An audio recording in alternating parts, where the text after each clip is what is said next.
Is it a skill? Is it timing? Or is it mostly manipulations? Because I've heard like people having streaming farms. Oh yeah. I don't have a streaming farm.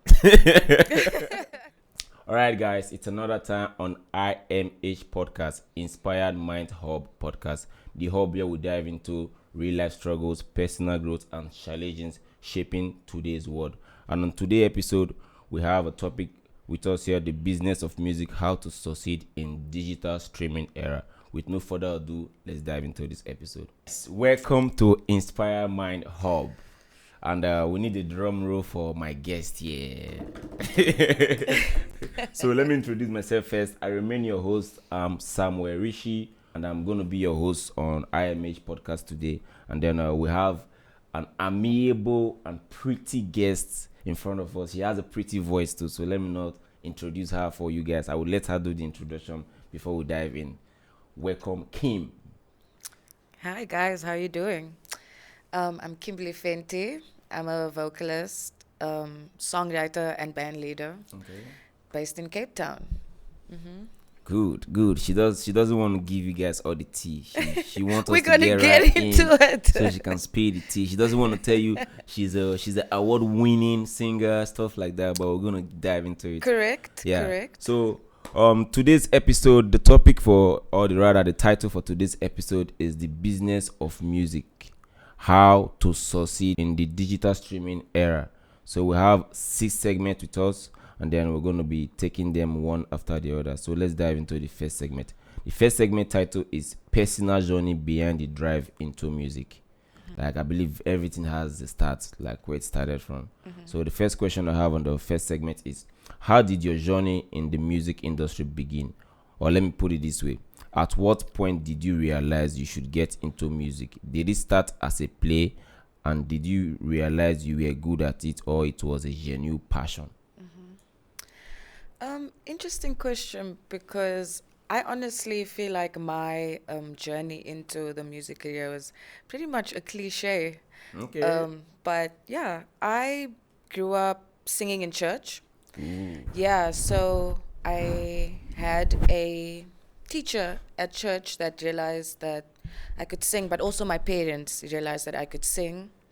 And so pretty much from the age of, I would say, 9. Ooh, that's early. Yes, basically Project Mbappe music edition, guys. Okay. Like literally, like I said, cliche, but yeah, I think that I've always kind of known who I wanted to be.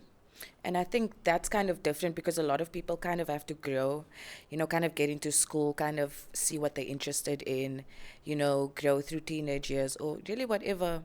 But probably from the beginning, I always knew I wanted to be a musician. I always knew I wanted to sing.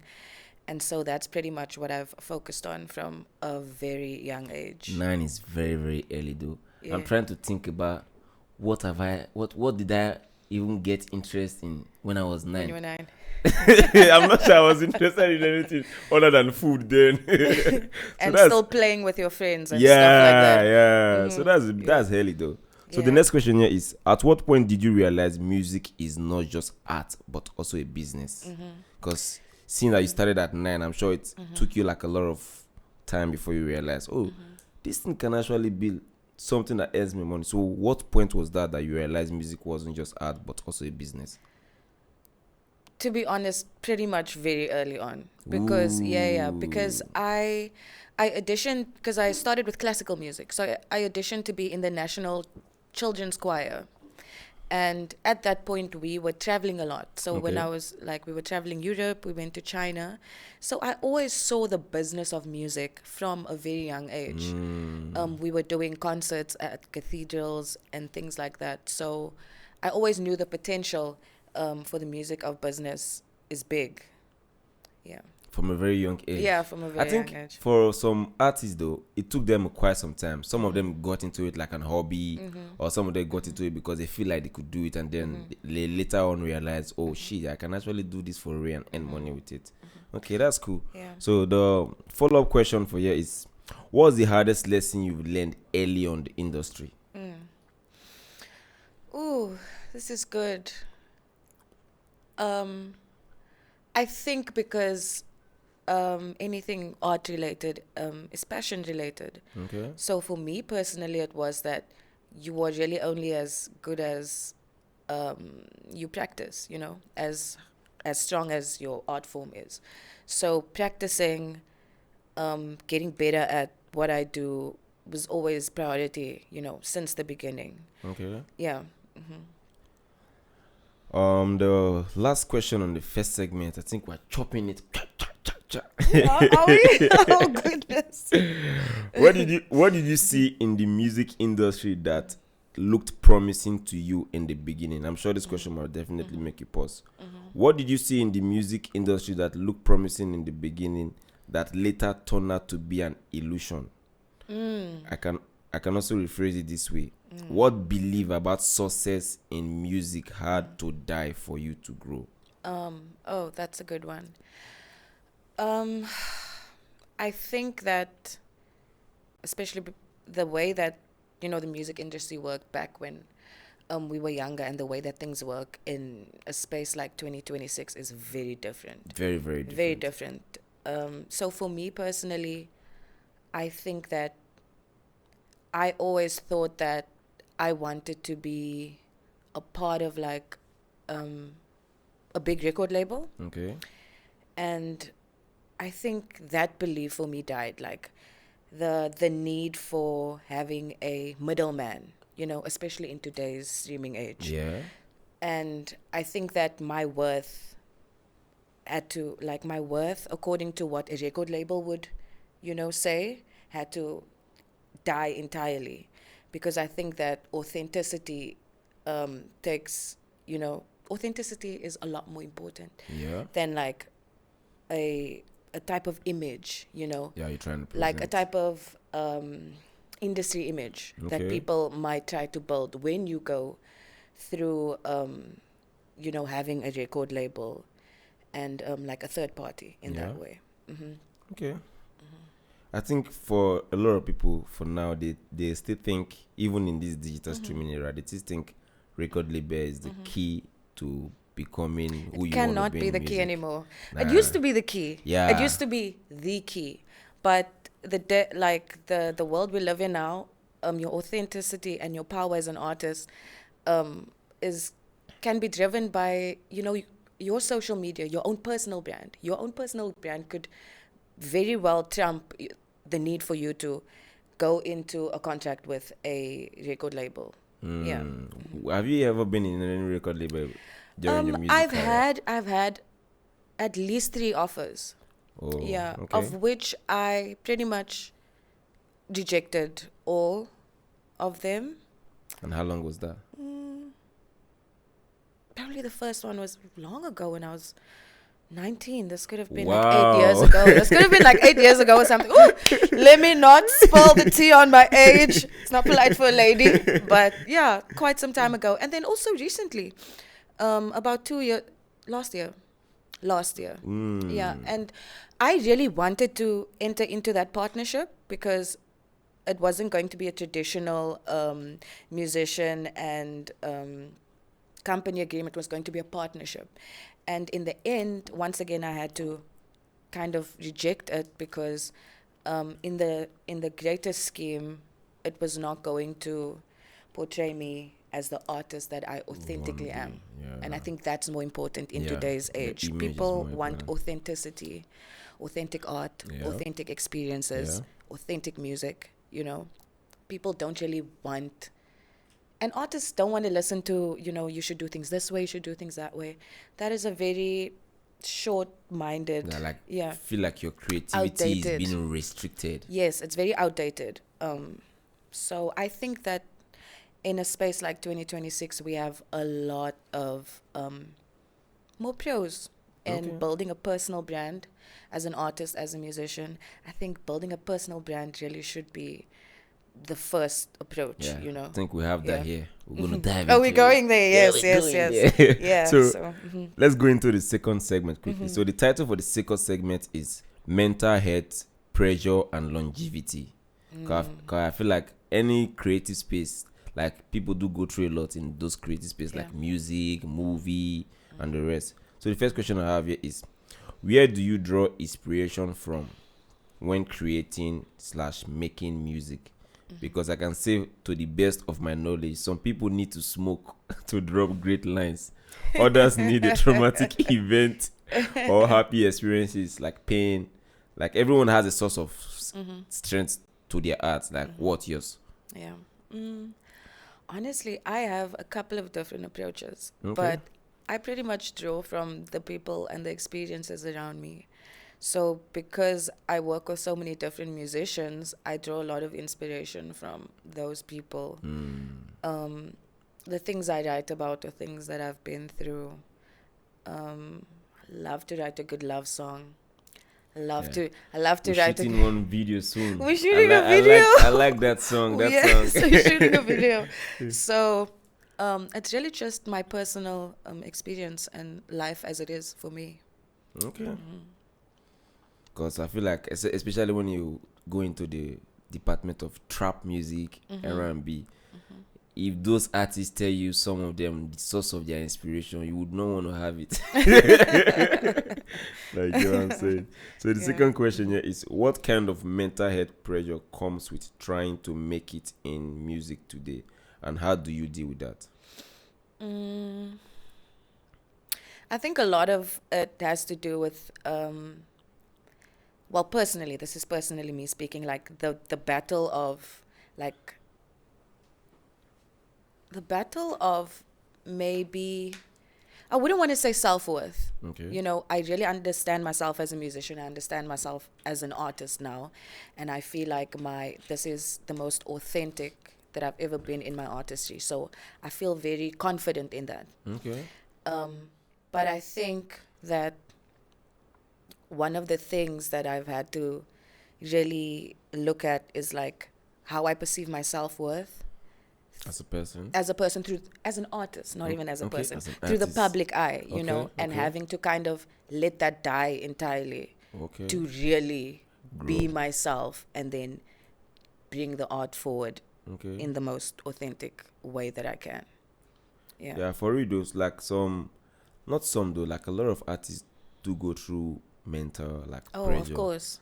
trying to make it in music. Like, Yeah. I've seen a lot of them have one hit song and then they thought that was it, and then after 2-3 years they get addicted to drugs and some other stuff because they couldn't keep up. And nowadays it's hard to just get blown by just one hit, Yeah. because everybody's making one hit Everybody's every day. making one hit. I think So how everybody many- kind of everybody has that code, so they're trying to, everyone wants a one-hit wonder. Yeah, so I think that's like a really, really big pressure to It upcoming is. artists. I think it does come back to building a personal brand, you know, Okay. even if you are an artist of, like, you come from nowhere and you finally have this one big hit. I think from that point onwards, prioritizing your personal brand is kind of what builds longevity for you. You know what I mean? That's kind of what brings brands to come and then want to work with you Yeah. as an artist. It Yeah. brings kind of companies that want to partner with you, you Yeah. know, as an artist. So personal brand it's really key, you know. Yeah, in Yeah. today's In era. today's era, Today's it's era. really key. And just patience. I think, you know, also understanding that this is a industry that is it's a marathon. It's not a Yeah. race. Yeah. You know. Some races you do great in, you know, others you're a bit slow. Yeah. But you kind of have to just really trust your artistic contribution Okay. and trust that the people that listen to you, they'll always look for you. You know what I mean? You have your Yeah, people. you have your people. You'll always have your people, even if it's a small amount of people. I feel better. See, when I do my shows, like, I know I have like a small amount of core audience that I know they will always buy I tickets. was in one of your show. That was Yeah. beautiful. Thank Like, you. That was so nice. You should come The- to another one. They keep The on getting better. environment, the lighting, everything was on point. Thank you. I appreciate that. Okay, let's go into the third question from this second segment. Mm-hmm. What habits help you stay consistent when growth is slow and when money is not yet coming in? Oof. In those moments, what kept you from quitting? Because for a lot of artists, that is why some of them feel like record label Yeah. is going to help them because bills and every other thing. So Yeah. what 100%. habits help you stay consistent? I kind of heard this quote a while ago. I don't really know who said it, but the person basically said that it is always, don't ever look at investing in yourself as a burden. Investing in yourself It's is very, is very an important. investment. Even if you do the smallest thing, you as an artist, you maybe don't have the budget, but you can go to a photographer and say, listen, let's partner, let's work this way. Yeah, a lot Try of and them don't negotiate know the things. approach. No, you have to negotiate things, you know. You have a community of artistic people around you, and kind of everyone wants to make stuff that's really cool. Yeah. There is a line between having to kind of respect people and pay them for their art, and I 100% am in agreement about that. But I really do think, like, you know, a little bit of negotiating, going to a videographer or someone, being like, listen, I don't have this amount of budget, but let's work on this and this and that. That's how you also strengthen your relationships with, Okay. you know, people in the artistic community. And so when, you know, you further down the line and you do have bigger budgets, then you still have the community, and then now you guys are eating together. But some of You them know- are not like that though. When they are coming up, they have the sets they will go to that are directors and videographers that be like, can we do something together? I have this X amount of budget. I'm not really there yet, but I promise you when I get there, I will. When they get there, it's another something person. It's somebody else that you will see making their videos. Oh. Man, you're right. Sometimes that happens, but I mean, there are a lot of other instances where people do kind of prioritize working relationships, and that's what I would encourage. Prioritize building the working relationships within the industry that you work in, because you can pull and push favors. You know what I mean? Yeah. And especially as an independent artist, like, you're gonna have to pull and push favors with people in the industry. There might be something that they're gonna come to you for and that you can provide, and so, you know, you kind of grow yourself in that way. If you don't have the budget yet, that's what I've been doing for years. You know, I try and, you know, kind of have working relationships with people. That's very, very necessary Yeah. into this era. Yeah, but I also, and like coming back to, I don't ever see as investing in myself as a As a burden, burden. even if I'm burdened by it. Even if the Yeah, investment I just yeah. made, that video I just shot, this thing I just did, kind of crippled me for the next month or But two. you know it's an But investment. it's an You're going to reap investment, it. and I would never see it any other way, you know? And it shows, like, it really does show when you look back at all the things that you did. Little by little, you know, you go step by step. Yeah. So it's a combination, you know. Yeah, having a community is something that is very, That's very important, so especially if important. you're coming out. Because growth is not something that you will be able to do alone. You You need cannot. the input of people around you You cannot. to help you.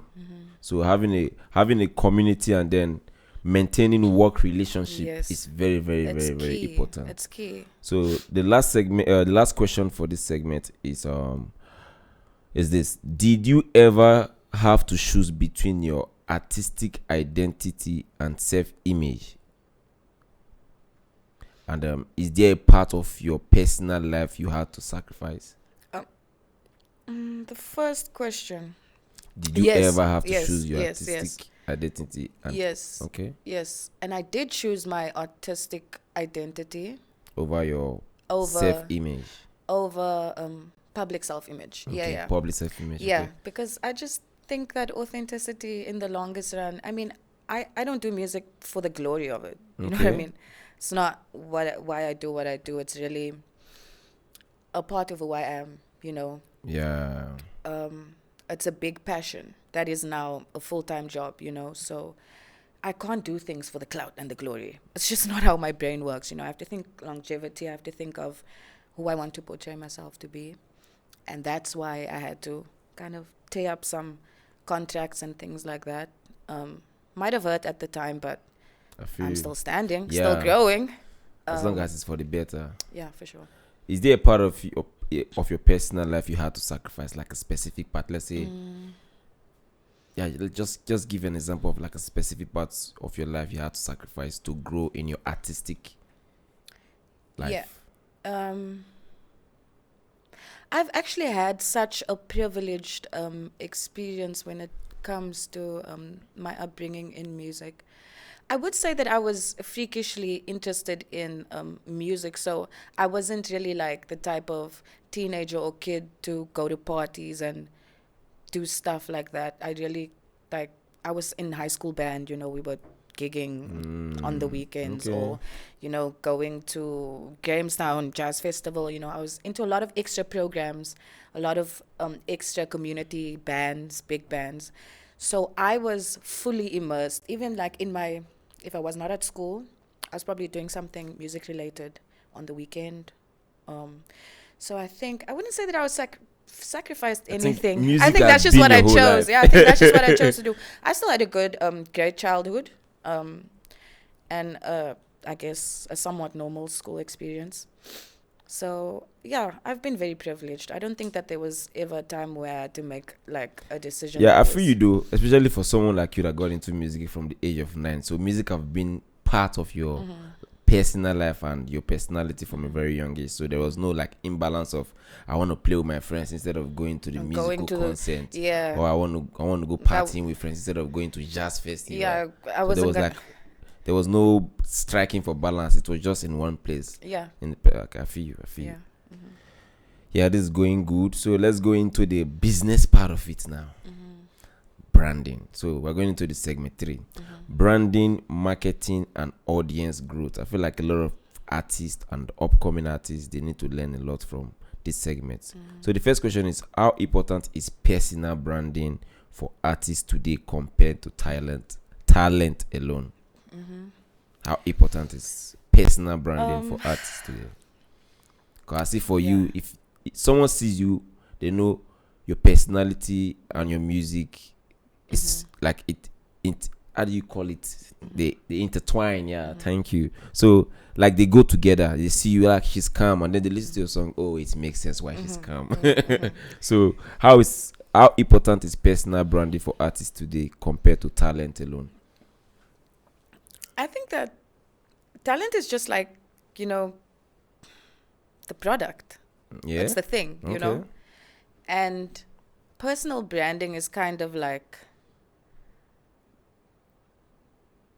the front page, It's like the heading and the slogan, Okay. It's like the punchline that everyone gets, like the thing The that they hook. see. Yeah, it's the hook, It's extremely important, and you should be absolutely meticulous with how you want to be seen as an artist, whether it's visually, the things that you say, the way you speak online, all of those things come into one, and all of those things inform the art. Okay. So you have to be super meticulous.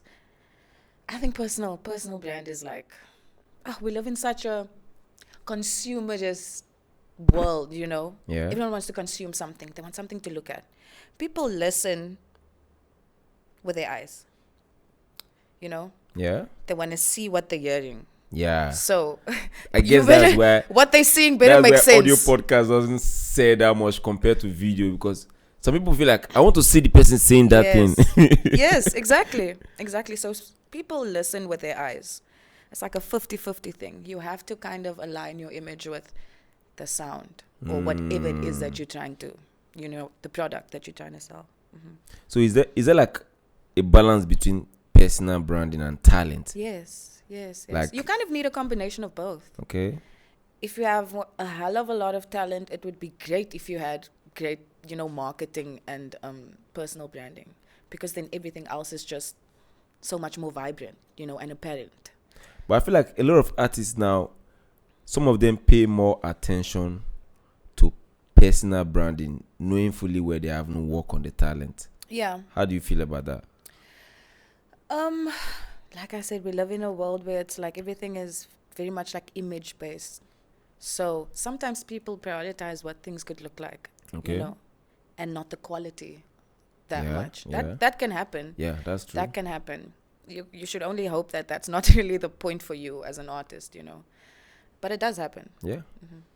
Okay. The second question here is, what role does social media really play in building a music career? Let's say what role does social media play in building a music career in today's era? It's Go. extremely important. Okay. That might be like the main thing, really. Once again, comes back to people listening with their eyes. You know, they want an image, they want a brand, they want, you know. So it's very important to have like to just align the visual image or the visual output with like the quality of the sound that you're making. Okay. I feel like if you do those two things, like even if you aren't a big artist, like quality wise, people will already know, you know. I feel you. Yeah, I feel you. quality wise, it's there. So, do you feel like social media has helped a lot of artists build their career compared to before that it wasn't too like needed? Because I feel like before people never thought you can just get blown from just social media. Example is TikTok. Like I know a lot of artists right now that got blown from TikTok. I even know some trending sound on TikTok. I haven't heard the whole song, but once you hear that sound, you know, yeah, I've heard that sound somewhere on TikTok. So do you think social media has played a bigger role in like creating a front or like a big brand for artists in today's era compared to before? Yeah.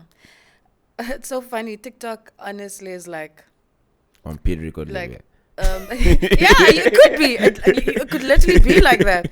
TikTok is like a little blessing for, you know, the artistic community because, you know, it can take your art so much further than you like ever thought, like in the blink of an eye. I do think that social media plays a very big role in like succeeding in pushing yourself forward as a brand. I mean, even when you hear of an artist, my first thing is, if I know this person is an artist, I'm going to search them on Instagram before I'm going to go look at their Spotify. I'm going to go on Instagram first, and then I'm going to go find the Spotify. That's just how I think. You know what I mean?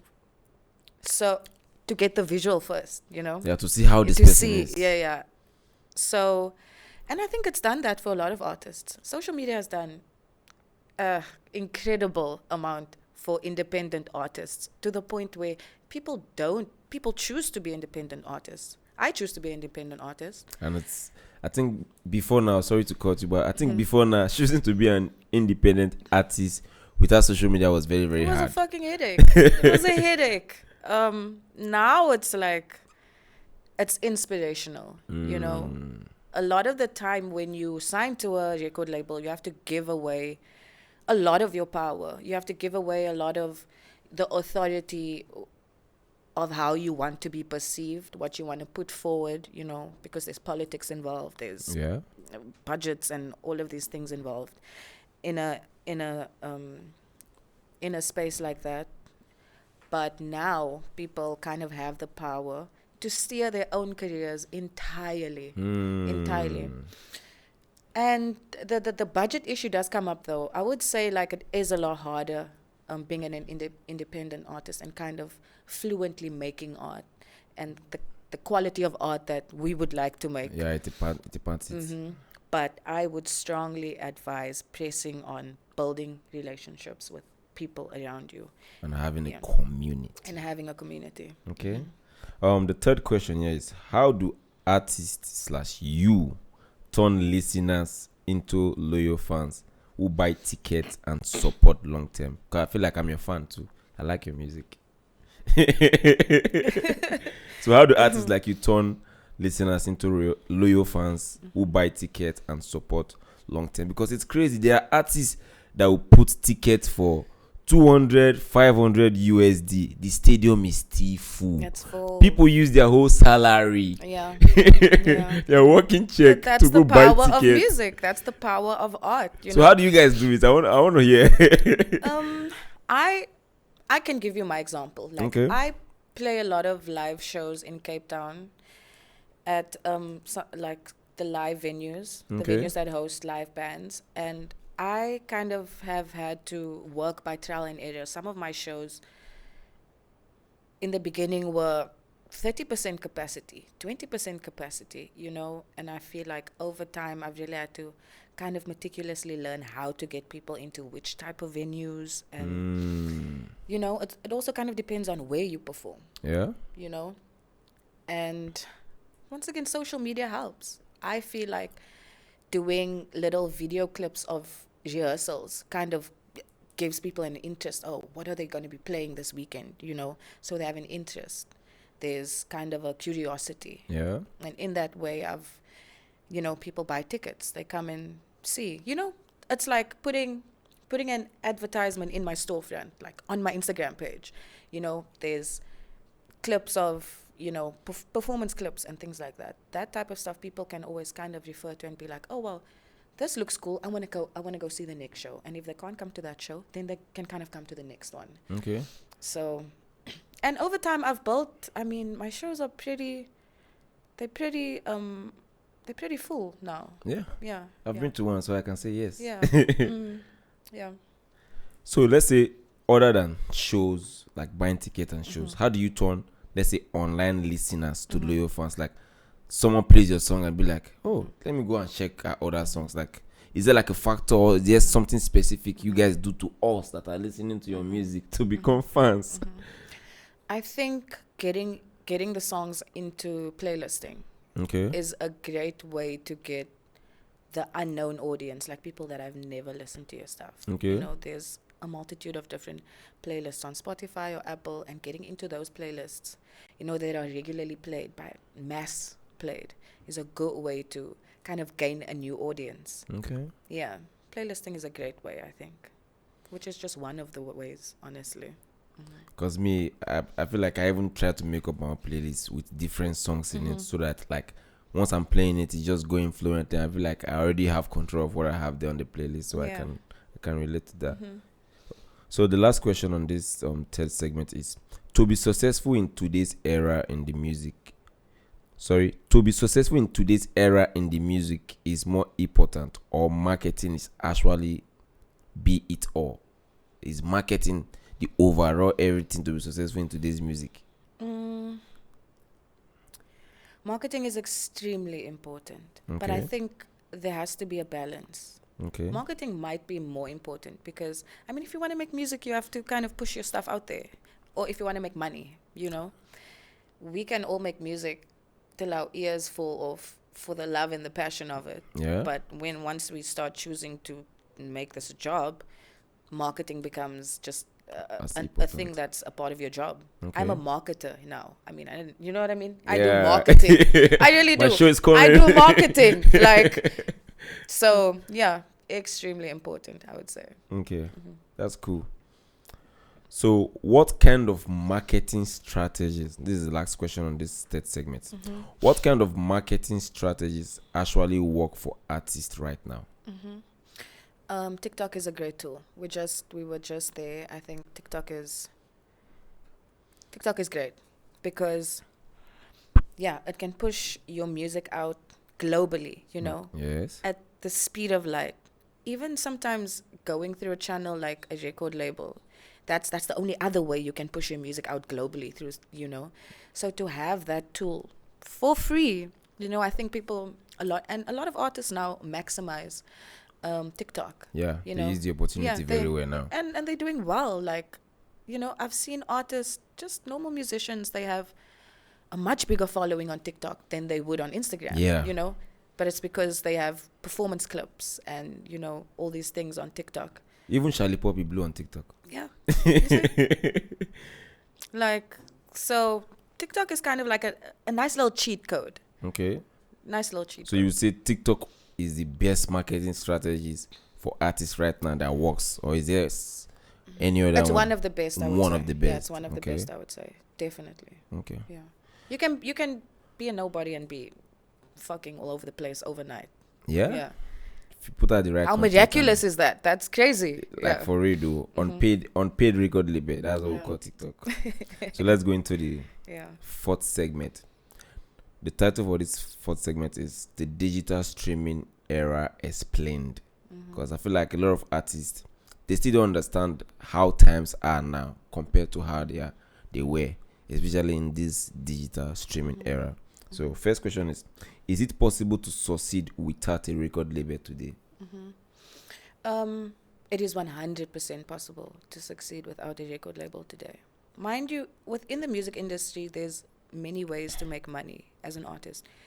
By streams, by live performances, and, brand deals and partnerships. Yeah. In that. And so, I mean, there's three ways, to succeed, and like three separate ways to succeed. Or that and record label. Yeah, without a record label. So it's 100%. 100%. There's never been actually a time where artists have needed a record label less. Okay. And it would seem like it's still go. I don't think record labels are going to, I don't think record labels are going to be that much more relevant within the coming years. If the projection of, just the way people can build a career still goes the same way via, personal branding. Okay, Yeah. I feel you. So the second question here on this segment is, who really controls an artist's success? I feel like this is a very, very interesting question. Who really controls an artist's success today? The artist, the fan, the label, or the platform? Who controls the artist? I think it has to be a combination of both. We have four I here. think The artist, the fans, the label, and the platform. I think the platform and the fans kind of trump everything else, I mean, as an artist, you have to be good. You have to have the quality there, but those things aside, the only people that can really secure success is your fan base. Okay. The people that support you. Okay. And the platform itself, which is how you get yourself across. So I would say those two are the most important. That controls an artist. Yeah. Fans and platform. So what about an artist that belongs to a label? I feel like there is a lot of No. Listen, there are still a lot of artists that, have labels and that do amazing. Yeah, for real. They do great. Rema is there. Yeah, they do great. Like the record label structure still works for them. Because it works. Yeah. You know what I mean? But that might not be the case for everybody. Okay. Yeah. So record labels still do really great work. I mean, they do everything. You know what I mean? They do the marketing. They do the branding. They do so if you are in a record label and it works for you and you and the record label are making money together, great. So in the instance of a record label, so the question still remains same. The artist, the fans, the record label, and the platform. So in the instance of an artist that's in a record label, which of these four factors controls the artist? Then I would say the record label and the fans. Not just control the artist's success. Yeah, record label. And the fan. And the fans. Oh, okay. For a signed artist. For a signed artist. Because your trajectory is based on what your record label kind of wants you to achieve, or what the two of you guys have decided that you will achieve. Okay. Yeah. Okay, that's cool. And I feel like nowadays, fans have a lot of control over artists. They have all the control. Like a lot. They have all the control. They even affect the public image of some of the artists. Like a lot of people might hate Wizkid because of Wizkid FC in the fans, but his personality is far from what the fans are projecting him to be. So I feel like fans being one of the factors that control the success of the artist is probably correct. So you said fans and platform for an unsigned artist, and then label and fans for a signed artist. Okay, that's cool. I mean, if nobody's listening, like, we're not selling anything, man. Yeah, true, basically. Yeah. So the third question is, what should new artists understand about Spotify, Apple Music, YouTube, and other streaming platforms before uploading music? This is a great question, because even me as a independent artist, I am learning about all of these things now, because I don't have a record label. Okay. And I mean, you could, the most amazing thing is that you could upload all of your music by yourself. You know what I mean? And then apply for playlisting, you know. I always say apply for That's playlisting. very, You can very apply for important. playlisting yourself, you know, Really? as a An independent independent artist. artist. Okay. Yeah. And I mean, you can even just have one streaming company Okay. that streams all of your music to the different platforms. Or like So- distributing them. Yeah. Okay. Like, yeah. Okay. So anything that a label can pretty much do, it's possible for a new artist. Like, you can get yourself a DistroKid, account and upload all your music yourself. You know, you can work on the marketing yourself. It's very possible. Are they things record label do differently when they are uploading their artist music to Spotify, Apple Music, and YouTube than 100%.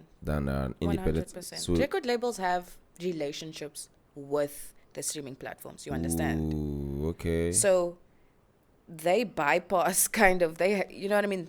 They in a working relationship Yeah. with Spotify. Yeah. You know what I mean? They in a working relationship with Apple. Yeah. That's how they can get their artists onto these Apple interviews, and you know, because they got the back door. The record label is the back door. True. Yeah. Okay.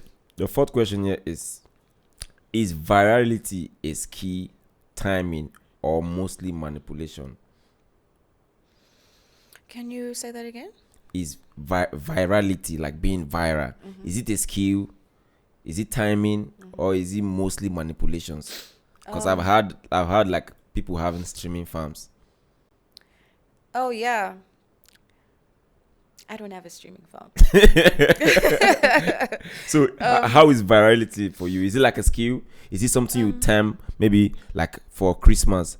There is one particular song. I don't know the name of the lady, but she doesn't make music again. But every Christmas, that song is always trending. Mariah. Yeah, I think that's her. Yeah, she'll be making money forever, man. I think that it's kind of a little bit of everything. Because like you said, some people have streaming farms. Yeah. So that's manipulation. Yeah. You can choose to use the tool and manipulate it in that way. Yeah, and that's some people manipulation. do. Don't get streaming farms, guys. It's not cool. It's not cool. And then, but I do think social media is a skill. You know what I Okay. mean? You have to learn how to use the tools. You have to learn the algorithms. You Yeah. have to know when to post what. It is a learned skill to a certain extent, I would say. So If you go viral, absolutely authentically, good for you. like, all power to you, you know? Yeah. So what do you think about timing in going viral? Is it also something that is considered? It is considered. It is considered because, I mean, if you are pushing out a certain project or work, the timing of marketing that you also have to consider, you know. Okay. And that kind of ties in with skill, you know. You need to know when to post certain things, you know. So you need to know which algorithms work on which days, or, you know, what is Yeah. best to post on a Thursday morning, yeah. or whatever the case may be. So it's kind of like a little combination, you know. Okay. So it's basically a skill. Yeah. You have to know it. Yeah. It doesn't just happen by mistake. Yeah. Because I feel like some people are hoping for a miracle. My song will just go viral one day, and you're not doing anything specifically to get that opportunity of going viral.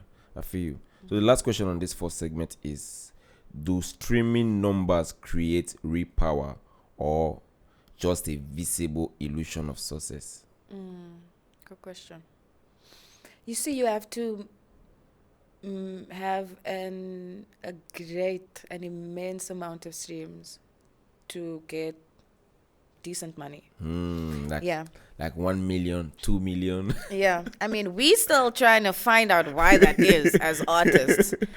But so you need really, really big numbers to make a lot of money when it comes to streaming. But that's why a lot of artists have the shows, you know. They pack out the stadiums. They go on tour. Tour is where the money is made. Tour is where the When money are we is having made. Kim tour? Please, I need to be in the creative department of that tour. Oh, really? I'm going to call you. Like, probably in the winter. So we're looking at, like, June through to August. Really? Yeah. Woof. A round of applause for that. Yeah. I like that. Mm-hmm. So you're saying streaming numbers is not, is it like an illusion of success, or it's actually success? Like if you see someone with like Drake, I think Drake has That's a lot success. of, so that's a lot of money. Yeah, that's a tell on the audience. You know what I mean? Okay. That shows you your fan base. You know? Yeah. That shows you your fan base. People that listen Yeah. to you. Okay, that's cool. Let's dive into the 5th segment of the episode. And in case you guys got confused or got carried away, the title of today's episode is The Business of Music: How to Succeed in Today's Digital Streaming Era. And you can see my amiable and pretty guest in front of me giving us some words of wisdom. So let's go into the 5th segment. Money, royalty, ownership, and trap. The question is, are you an independent artist or signed to a record label? And why did you choose that part, whichever part it is? I already know you are an independent artist, so let me direct it to you. Why did you choose the part of an independent artist? Because you already have multiple record label or Offers? Offers. Yeah. Said offers. And these are very big record labels. These are pretty global record labels. I think that I prioritize my authenticity, and because I know that none of the labels that wanted me saw the value in what I was really trying to do, but was trying to mold me into maybe an image and a product that they saw I could be. And I didn't really have an interest in that. I was a young girl, so I could have had naive. I could have, And I know a lot of people that have signed into deals that they don't want to be in anymore with these labels. I know a lot of people that are in deals that they took years to get out of, still are in. And so I kind of made the decision to learn from that and not kind of tie myself into a space where it was like, okay, I'm getting the advance. You know what I mean? Yeah. I'm getting the big advance. Yeah. You know, I can buy the chain. I can do whatever it is that, the people do when they get the advance. But I chose, I think, longevity. And I'm still very much like in the thick of it. Like, I haven't really done I haven't really done even a fraction of the things that I intend to do.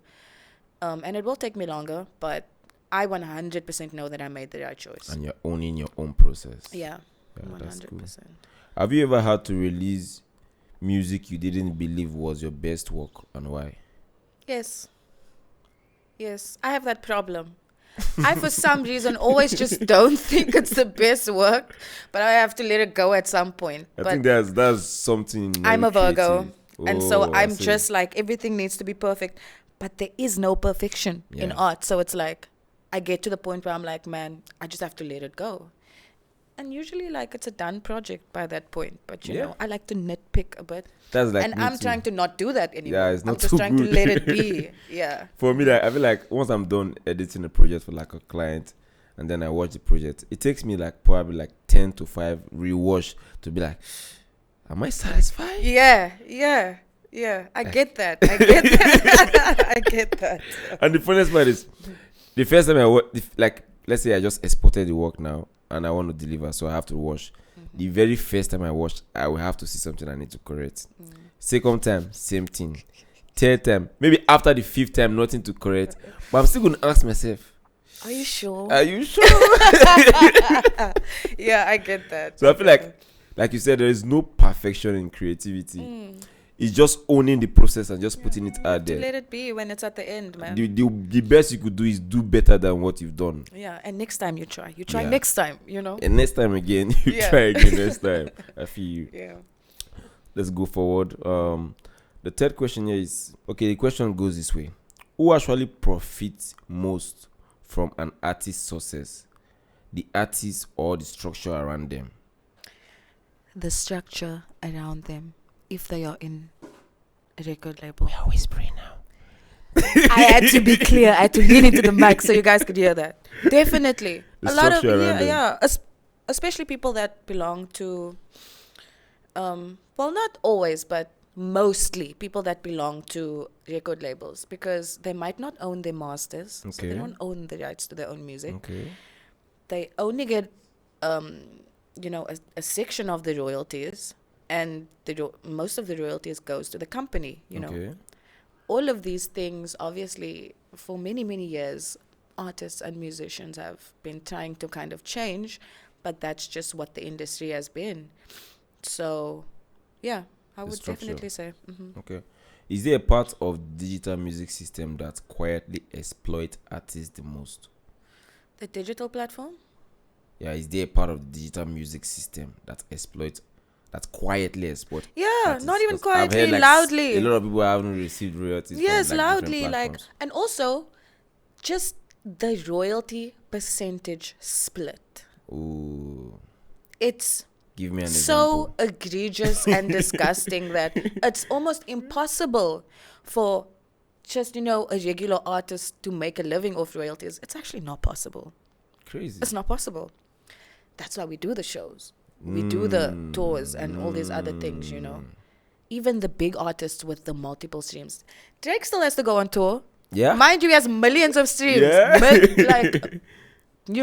He still has to go on tour. Yeah, I feel you. So the royalty split percentage, if we could rewrite that system in this generation, that would be great, Because what's the point of calling it royalties when it doesn't show you the amount of work you've put in? Yeah. It's supposed to be like what's it called? Like a tax refund. Yes.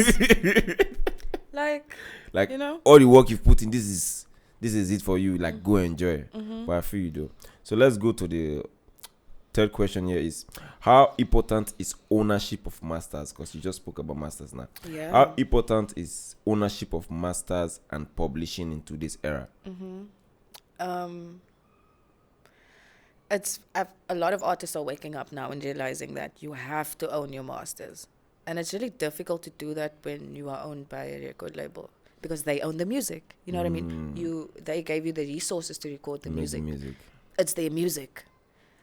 I think it's extremely important, like, to own your masters, even when you sign to a record label. In 2026, there's really no reason to not own your masters. Yeah. You have to own your masters, Like, some people will make music now, and the music will only get famous 20 years from now. You know what I mean? That's happened on TikTok. Yeah. Like, Even there's this artist called Marvo. yeah. I'm sure you know him. Yes. There's this particular of his song that's currently trending. He made that song 2018 or 2019, if I'm not Mind mistaken. you, the song has been existing. Like, when I saw this, I'm like, I thought this guy just recorded this song. That's crazy, though. So, like you're saying now, for most artists that belongs to record label, they don't have ownership of anything they make with that label. Yeah. How about, because I've seen some artists just get into record label so they can have an exposure or just be there and have a fan base and just, like, be big in the music Like, kind industry. of be part of that. Well, like, everyone has a different deal, right? Okay. Everyone's deal looks different, essentially, with the record label, based on what the record label wants, what the person wants out of, the situation. Okay. So some certain things might look different for different artists, but essentially the ownership, mostly does go with the record label. You might own part of your masters, but owning full masters, I don't know. Like, it's rare. Yeah. Okay. And we should all own our masters, Speaking about masters, can you, because me, I don't know what is masters. So.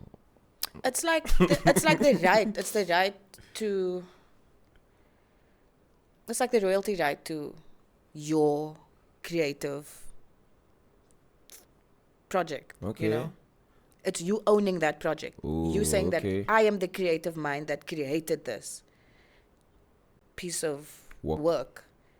The ownership of that. I feel. Yeah. And record labels feel like they can take ownership of that if they give you the resources to make that product. Yeah. But in the end, it's still your own creative process, So there should be a balance. A balance between. Yeah. Okay. The last question on this segment is, are artists today truly independent or just working for different digital gatekeepers? This is an interesting We're working question. for the digital gatekeepers, guys. We're still trying to get, to a point where we can eat off our streams. Yeah, it's crazy, man. The royalty split for streams on Spotify. I don't even want to talk about Apple Music because that just really makes me upset. Even Spotify, we really hope that these large companies, eventually will, kind of switch up the percentage splits. But this is what we've been wanting for years, so who knows, at which point that happens. So you feel like, because I want to rephrase to the question again, are artists truly independent? Or like you said, you guys are working for the different digital gatekeepers. I know what these gatekeepers. Yeah, but even then, I don't think so. I think artists are independent because even if you do work for, even if you do, you can't make money off your streams. You know what I mean? You're not eating off the streams. Yeah. So you have to do other things. You have to do the brand partnerships. You have to do the shows. So I do feel like people that are independent have, they're independent, Okay. Mm-hmm. Okay, a follow-up question is, what mistakes should artists never make when signing a deal? Don't sign a 360 deal. Don't do it. 360 deal. Yeah, it's just bad for business. Just like a deal that you have to sign for multiple albums and it's a big advance, and it's just a good way to get you locked into the system and owing the company money, So that's one big mistake you would advise artists not to do. It's easy to kind of sign and get a big advance, but you're going to have to pay it back. And mind you, if you as an artist are 100%, your projection, right? Yeah. And your fan base. Yeah. If you can make them that money back, then do it. Then it's a smart deal to take. 360 deal. To take the, not even the 360 deal, to take the advance. Okay. You know what I mean? Because you can make it back and you can use that advance to then again reinvest. Or, well, you wouldn't even have to reinvest because now they are investing, you know what I mean? Yeah. If you know that you can make their money back, do the deal. But a huge advance straight on the table in the beginning. I think some artists just get confused and then they get carried away by the advance and now they can't do the work. Yes, because I think that it also, like, as an artist, it makes you feel validated in the way that, not even money-wise, it makes you realize, okay, well, these people understand my worth, my creative, they see the worth in my creativity because they're paying for it, you know what I mean? And it's just it's an interesting trick to kind of tie artists into the machine, if you can call it that. Okay. So the last question on this 5th segment, we're pretty rounding up now. We have just one segment left. How much of your income today comes from streaming versus everything else, and which one is more reliable? Because you mentioned nowadays you really can't get much money from streams. You have to do tours, you have to host shows, brand partnership and all that. So how much of your money come from streaming versus everything else? Currently, all of my money comes from live shows and like brand partnerships and deals. All of it. So I guess those are the most reliable compared to streams. Okay. Well, I'm working on streaming. But it is difficult to make money off streams. It is. Yeah. Okay. We're going into the last segment. If you get carried away, let me remind you guys the topic we're speaking about is the business of music, how to succeed in a digital streaming era. So the last segment, the title for the last segment is Legacy and Future Power. First question is, if you could remove one lie from the music industry, what would it be? One lie? Yeah, if you could remove one lie from the music industry, what would that be?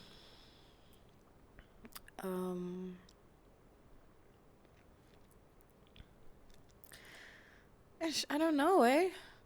Yeah, think about it. Yeah, I'm going to think about that. Let me think about it.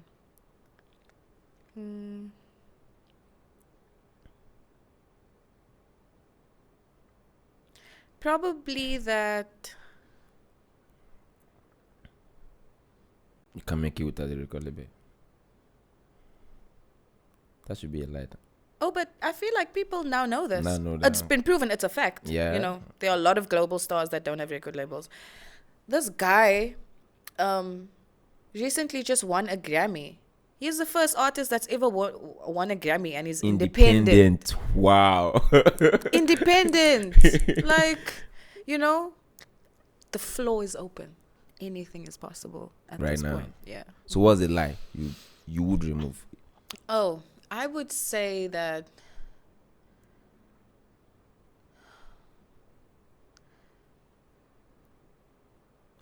I think it's a lie to tell artists to prioritize popularity over authenticity.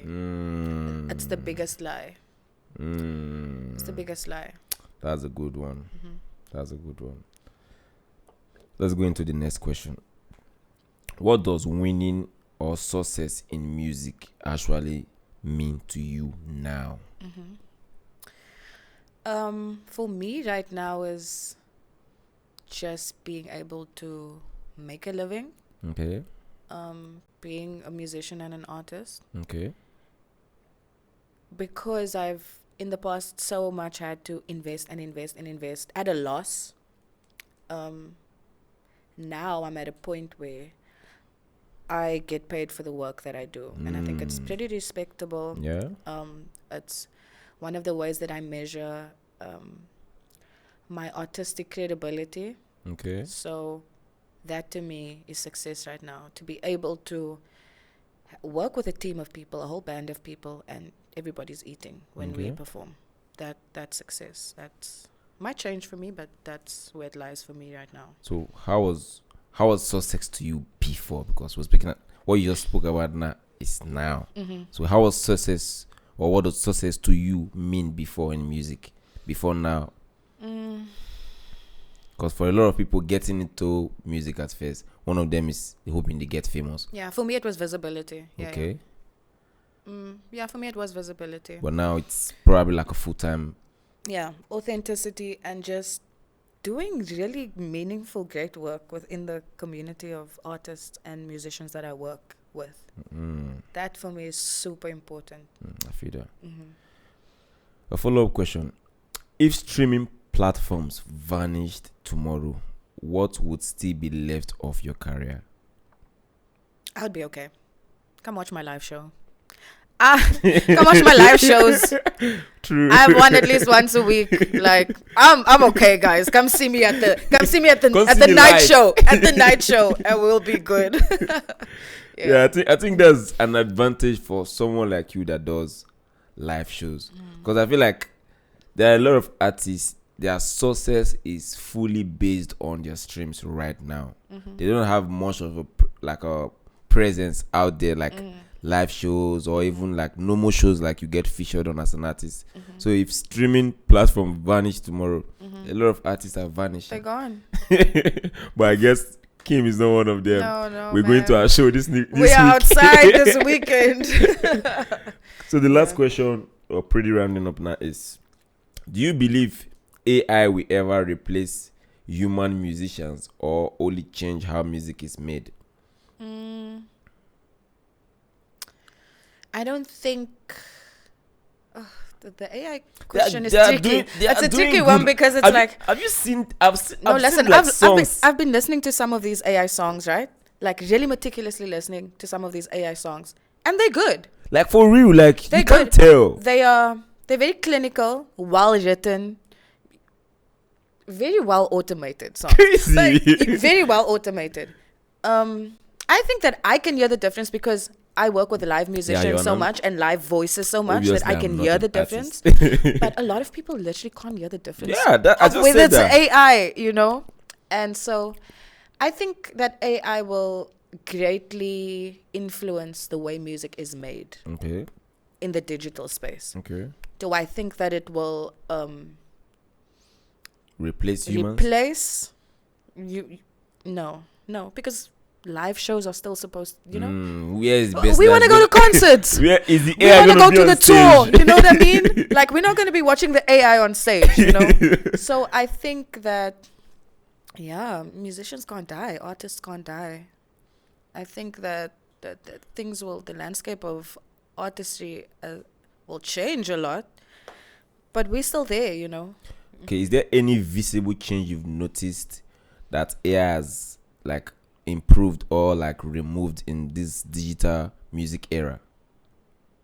I think AI is a pretty cool tool to use in like digital music production. Okay. I think it could cut you a lot of corners. I think that you could save a lot of time, but which is pretty cool. But I don't know. I don't know. Do I think that people are going to prefer listening to AI artists over regular? No, I don't think so. Have you personally integrated AI into making of your music today? No. What are you waiting for? It's a good question. I'm not against it. Okay. I'm not against it. I actually might be looking at some of that, working on some AI stuff with live music for my next album. But I'm kind of still learning, you know, the AI stuff, the area it's around it's AI and kind of wild. how to implement it It's in the wild, digital honestly. space. It's And wild. it is really wild. For real. I'm kind of interested in it.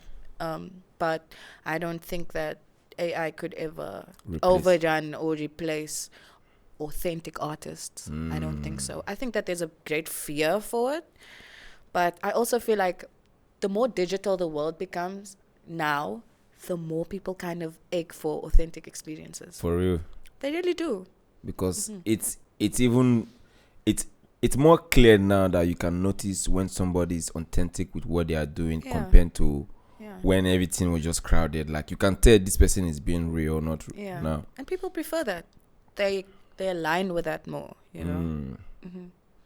Okay, what's one piece of advice you would give to an artist trying to succeed in this digital era? Work with what you have. Like, work with what you have. Just start. Work with what you have. Once again, try and cultivate the relationships around you. Make the content. You know, do it yourself. Like, I do a lot of stuff on my phone. Really. Yeah, you could really do a lot yourself. I do a lot on my phone. I do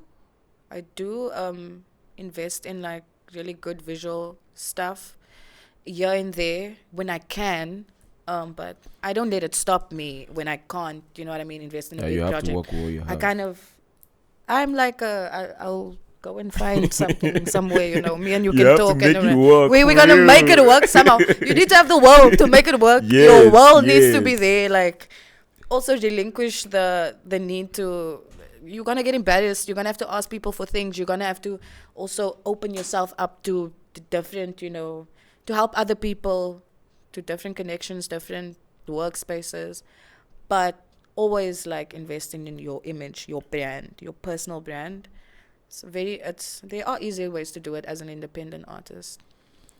So on our previous episode, we started the ritual of asking a final question before we round up every episode. So the question is, I want you to imagine the version of yourself from 8 years ago is sitting right across you from you.